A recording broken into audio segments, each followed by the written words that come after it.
ایک شخص نے 4 ایکڑ زمین بیچی، دوسرے نے خریدی۔ جس نے بیچی وہ کسان نہیں تھا، کوئی اور کام کرتا تھا۔ اس نے کہا میرے پاس فارغ ہے، میں تو کاشتکاری نہیں کرتا، تو ایک کسان نے خرید لی۔ توجہ ہے میری بات پر؟ وہ کسان ہل چلا رہا تھا، پہلے دن ہل چلایا تو اس کھیت کے اندر سے خزانہ نکل آیا۔ کھیت سے خزانہ کس کا ہے یہ؟ جی بھائی جی دی سڑک لنگ جائے نا، وہ آندا ہے ہن میں دیڑی نہیں، تسی بیانہ واپس لو۔ تو سڑک گزر گئی ہے، مجھے تو پتہ ہی اب چلا ہے کہ یہاں ہاؤسنگ سوسائٹی آنے والی، میں تو نہیں دیتا ہی، رکھ لے آپ۔ کیا نکل آیا؟ ہیرے جواہرات چاندی لال نکل آئے۔ اب اٹھا کے نا وہ شخص نکلا ہے، وہ رکھ لیتا، سنبھال لیتا، کیا ضرورت تھی؟ ویسے بھی لوگ تو پیسے بتاتے ہی نہیں کتنے۔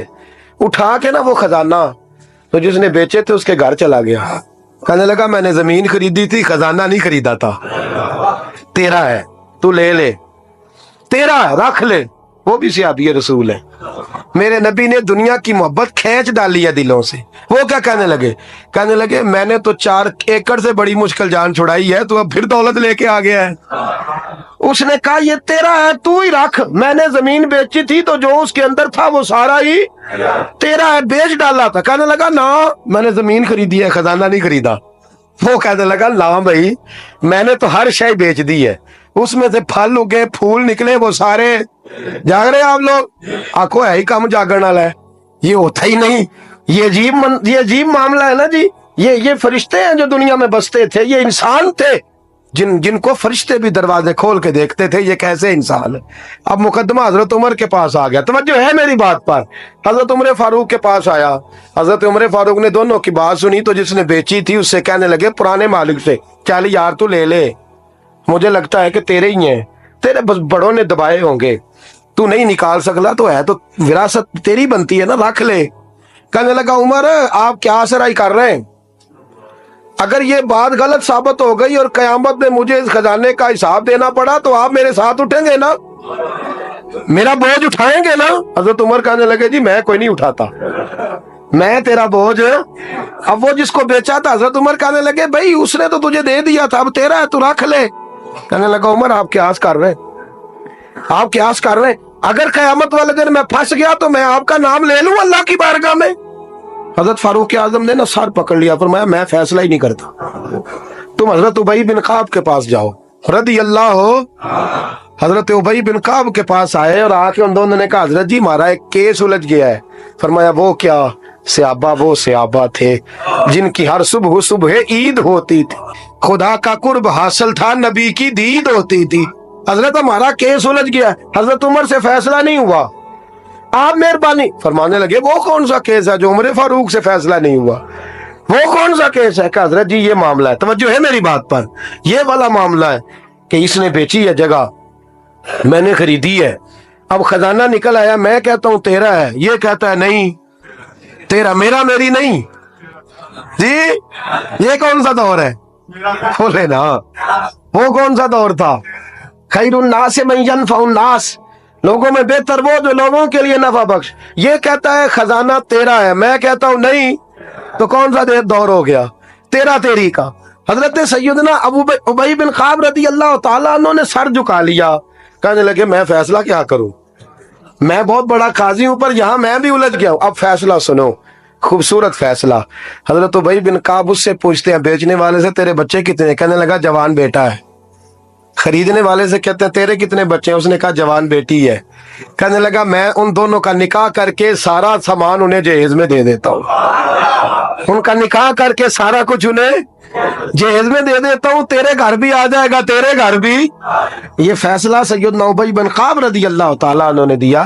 لوگ رو رہے تھے، کہہ رہے تھے کیا بات ہے اس فیصلے کی، کیا بات۔ ایک نوجوان تھا مینا کے بازار میں، دوڑا جا رہا ہے، تو ایک بابا جی اس کو ملے، بزرگ، تو ان بزرگوں کے اس نے، توجہ ہے میری بات پر آپ، ان بزرگوں کی تھیلی اس نے اشرفیوں والی چھین لی، چھین کے دوڑ گیا، کافی آگے چلا گیا تو گر گیا، جب گرا تو نظر آنا بند ہو گیا، لگا اوہو اللہ کے ولی کی بے ادبی ہوئی ہے، اس لیے نظر آنا بند ہو گیا، بے ادبی ہو گئی، بڑا پریشان ہوا، سخت آزمائش کا شکار، کیا کروں کدھر جاؤں۔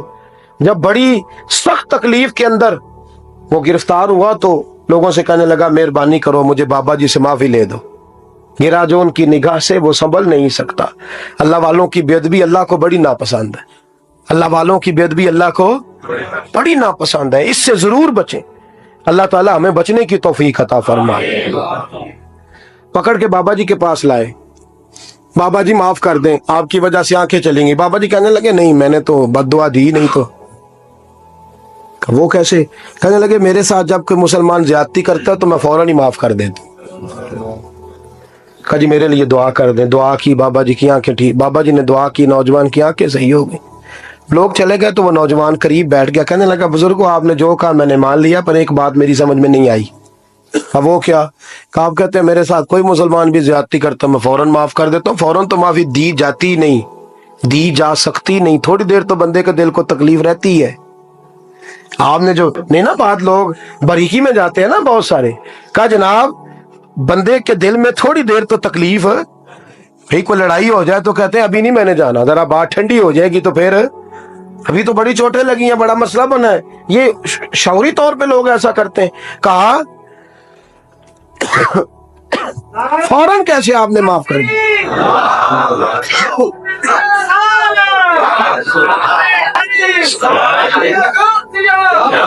कहा फौरन कैसे माफ कर दिया? तो बाबा जी कहने लगे मुझे अपने नबी से प्यार ही बड़ा है सल्लल्लाहु अलैहि, हम इश्क के बंदे हैं, क्यों बात बढ़ाई है, मोहब्बत बड़ी है रसूल रहमत से। पर मैं क्या बात है? बाबा जी कहने लगे मैंने हुजूर की एक हदीस पढ़ ली है, अब जो मुसलमान भी ज्यादती करता है मैं फौरन माफ कर देता हूँ। कहा वो क्या हदीस? सुने मेरे दोस्तों, और बुजुर्गों की सोच देखें कहाँ तक जाती है। और बुजुर्ग कहने लगे अल्लाह के रसूल सल्लल्लाहु अलैहि वसल्लम ने फरमाया है कि जब तक मेरे सारे उम्मती जन्नत में नहीं जाएंगे मैं भी नहीं जाऊंगा, जब तक सारे नहीं जाएंगे मैं भी। तो बाबा जी कहने लगे देखना तेरा मेरा झगड़ा है, अगर ये झगड़ा हुजूर के पास जाएगा, अल्लाह की बारगाह में जाएगा, फिर इसका फैसला होगा, फिर ये मुकदमा लड़ेगा, फिर ये केस चलेगा, जब फैसला होगा तब तक मेरे रसूल पाक जन्नत में नहीं जाएंगे, बैठे रहेंगे। तो मैं अपने नबी को तकलीफ तो नहीं ना दे सकता, मैं अपने रसूल को बिठाए रखने की आजमाइश तो नहीं ना दे सकता। लिहाजा जो मुसलमान भी ज्यादती करता है मैं फौरन ही माफ कर देता हूं, ताकि मेरे महबूब को कोई तकलीफ, मैं तेरे और अपने बारे में सोच नहीं रखता, मेरी सोच तो हर वक्त जाते रिसालत पे लगी रहती है, मेरा ज़हन तो हर वक्त मेरे महबूब की तरफ लगा रहता है, हर वक्त मैं हुजूर के बारे में ही सोचता रहता हूँ। मिली सोच अपनाएं, कौमी सोच अपनाएं, जिंदगी में वो वाले काम करें जिससे कौम को नफा हासिल हो, मिल्लत का जिसमें फायदा हो, कुछ ऐसा कर जाए जिंदगी में जिससे लोग नफा उठाते रहे।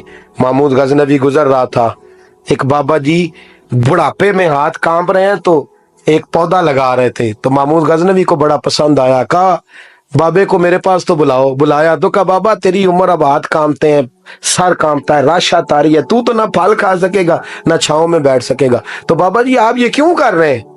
बाबा जी कहने लगे चलो मैं नहीं फल खाऊंगा, मेरे पोते तो खाएंगे ना। बच्चे तो महमूद को बात बड़ी पसंद आई, उसने बाबा जी को एक अशरफियों की थैली इनाम में दे दी।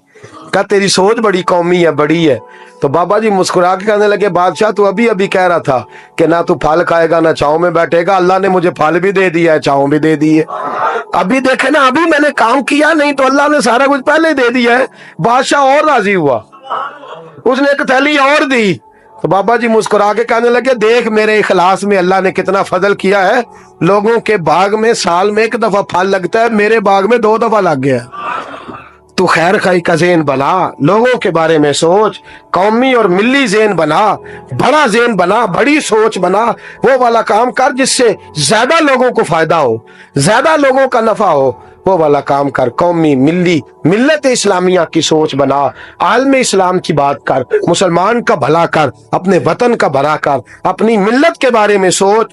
जब तू ये काम करेगा तो अल्लाह तुझे वसाइल भी बड़े ही अता फरमाएगा, अल्लाह तबारक व तआला तेरे लिए रहमतों के दरवाजे भी ज्यादा ही खोलेगा। तो फरमाया जमीन में वो कायम रहेगा जो लोगों का भला करेगा, दूसरों के बारे में सोचेगा, वही दुनिया में जिंदा रहते हैं जो लोगों के लिए नफा बख्श बन जाते हैं। जो जात की बात करते हैं वो बड़ी जल्दी फना हो जाते हैं। दूसरों की बात कर, तू हमेशा रहेगा, तू बाकी रहेगा, तू कायम रहेगा। تو ہمیشہ صبح قیامت تک تیرا نام جپا رہے گا۔ میرے اعلیٰ حضرت فرماتے ہیں بے نشانوں کا نشان مٹتا نہیں، مٹتے مٹتے بھی نام ہو ہی جائے گا۔ ہمیشہ مدحت خیر الانام میں گزرے۔ دعا